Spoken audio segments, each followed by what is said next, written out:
The way that most people try to save money is completely wrong, and I can tell you that this is why our savings rates are so low across the country. I'm going to show you what to do instead and tell you where you can get free tools that can make your life easier here. Now, what most people do when it comes to savings is that they have one main savings account that they build up their money in. That money is for their emergency fund, it's for their long-term savings, as well as for their next holiday away, maybe a new bit of tech gear or stuff for the house as well, all mixed in together. Even worse, people have all their money sitting in an offset account with all their bills coming out, and they spend from that account and save what's left over at the end of the month. Now, there are two big problems with this approach.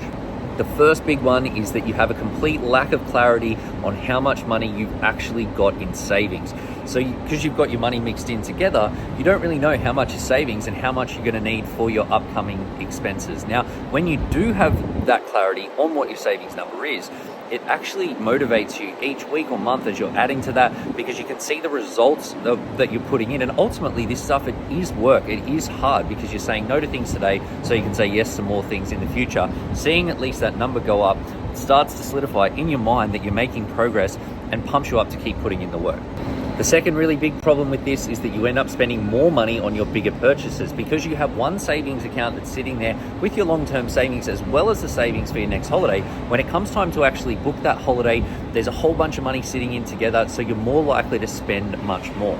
Now, mentally, we compartmentalize our money, and we're going to be much less likely to dip into money that we've got allocated for our long-term savings. So simply by having those two accounts separately, one that is your savings that you will spend and another is that your savings that you will save for the long term, you will be very reluctant to dip into this one to cover expenses from this one, and therefore you end up spending a whole bunch less. Your savings to spend is a really important account, and in fact it's the one account that when spending from that is going to give you the most happiness and enjoyment. So it's an important one to nail, but it's an important one to keep in control so you make sure that you're hitting your savings numbers. Now, if you want to learn the system that I personally use and get a head start on how you can set this up for yourself, I put together some free training for our Smart Money Challenge. Basically, over 14 days, we're going to feed you out the content that you need to simplify your savings, save more money, and invest and cover a couple of other key money areas, all backed up with the tools and templates that you can use to accelerate your results.